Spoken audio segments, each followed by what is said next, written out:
मोहन और मोहित दो भाई हैं। मोहन बचपन से ही चालाक है और मोहित बचपन से ही अकलकान था। इसीलिए उन दोनों के पिता हरिहर हमेशा चिंता में ही रहते थे, खासकर अपने छोटे बेटे को लेकर। मोहित मोहन से 2 साल छोटा था। मोहन जब 20 साल का हुआ तब हरिहर ने रुक्मणी नाम की एक लड़की से उसकी शादी करवा दी। ये देखकर मोहित भी अपने पिता के पास जाकर जिद करने लगा। पिताजी, मुझे भी शादी करनी है। आपने भैया की शादी करवा दी, मेरी भी करवा दीजिए ना। बेटा, अब तुमसे कौन शादी करेगा? एक काम तो ठीक से नहीं कर पाता। मेरे जाने के बाद क्या खाएगा तू और बीवी को क्या खिलाएगा? वो मैं संभाल लूंगा, आप शादी करवा दीजिए ना। हरिहर 1 मिनट के लिए राजी भी हो गया, लेकिन मोहित ने ये होने नहीं दिया। उसने कहा, पिताजी, आपके बाद इस अकल के अंधे को मुझे ही संभालना होगा। इसे खिलाने पिलाने में मेरे पैसे खर्च होंगे, लेकिन मैं इसकी बीवी को नहीं पाल सकता। लंगर नहीं खोल रखा है मैंने। हे भगवान, मैं क्या करूं? अपने छोटे बेटे को मरने के लिए छोड़ दूं क्या? कुछ तरकीब तो सोचनी ही होगी। हरिहर ने मोहित के लिए एक नया घर बनाने का सोचा। मोहित ने कहा, मैं ज्यादा जगह नहीं छोड़ सकता। घर के पीछे बगीचे में बनाइए नया घर। वहां? लेकिन वहां तो कुआं है बेटा। फालतू का कुआं कब से बंद होकर पड़ा है, उसे तोड़कर उसके ऊपर ही घर बनाइए। मैं और जगह नहीं दे सकता। कुछ दिन बाद मेरे बच्चे होंगे, उनके लिए जगह तो चाहिए ना। हरिहर ने बहस नहीं की। हरिहर के पिता जमींदार के घर पर हिसाब किताब लिखने का काम करते थे और उसके बाद से हरिहर के पिता ने इस कुएं को भी बंद कर दिया। तब से यह कुआं ऐसे ही पड़ा हुआ है, उधर कोई जाता भी नहीं है। मोहन ने अपने सगी भाई को सिर्फ उतनी ही जगह दी। हरिहर ने कुआं तोड़कर उस जगह पर एक घर बना दिया। वो घर कम और झोपड़ी ज्यादा थी। उस झोपड़ी में हरिहर मोहित को लेकर रहने लगा। रुक्मणी ने एक वक्त का खाना देना भी बंद कर दिया। हरिहर ने बड़े दुख के साथ मोहित से कहा, मोहित बेटा, मुझे लगता है बहुत जल्दी मेरा बुलावा आ जाएगा। तुझे अकेले ही रहना होगा। नहीं पिताजी, ऐसा मत बोलिए ना। आपके बिना मैं कैसे जिंदा रहूंगा? कैसे भी करके रहना पड़ेगा बेटा। मोहन से मेरा भरोसा उठ गया है। अब सब कुछ भगवान भरोसे है।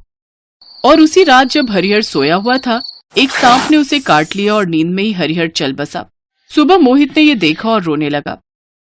पिताजी, ये क्या हो गया? घर के अंदर सांप कहाँ से घुस आया? पिताजी, नहीं। हरिहर का अंतिम संस्कार किया गया। उसके बाद रुक्मणी ने मोहन से कहा, सुनो, अभी भी वक्त है। 4 लोगों को बुलाकर बंटवारा करवा लो। बाद में तुम्हारा भाई ज्यादा हिस्सा मांगने लगेगा तो क्या होगा? हाँ, तुमने सही कहा। मैं आज ही इंतजाम करता हूँ। मोहन गांव के लोगों को बुला लाया और बंटवारा कर डाला। तभी सुन लो, पिताजी ने वो नया घर मोहित को दिया है और ये पुराना घर मुझे दे दिया है। लेकिन भैया, मोहित जो है जिंदगी भर उस छोटी सी झोपड़ी में कैसे रहेगा भाई?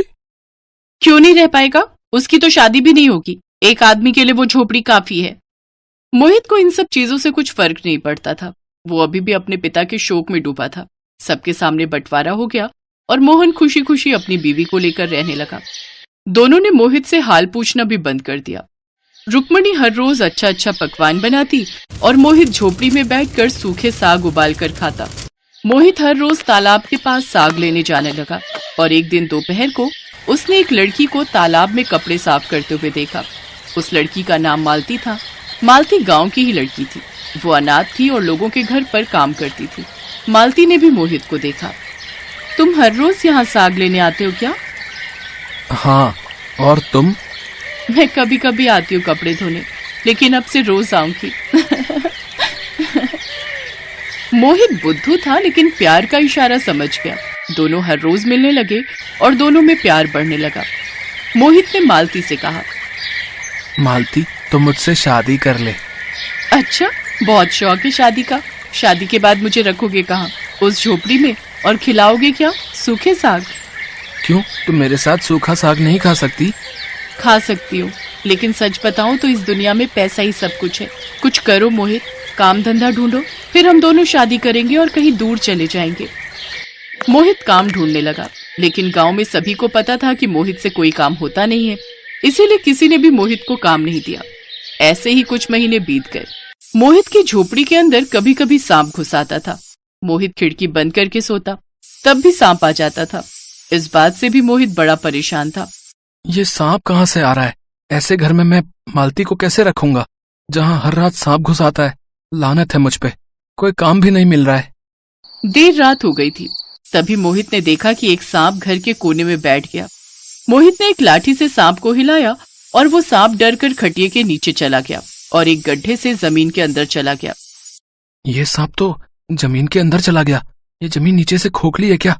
ओह हाँ, यहाँ तो कुआं था। जरा देखो तो, इस सांप को यहाँ से बाहर निकालना ही होगा।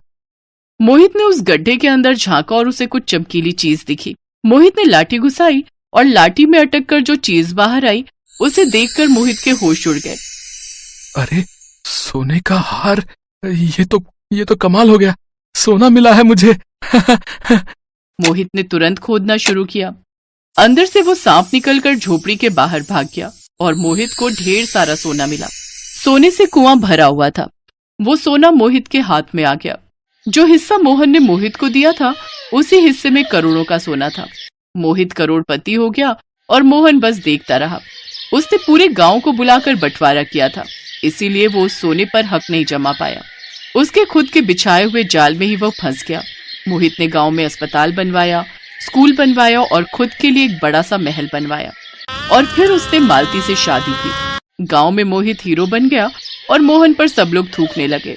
इसी तरह मालती और बुद्धू मोहित खुशी खुशी जीवन बिताने लगे।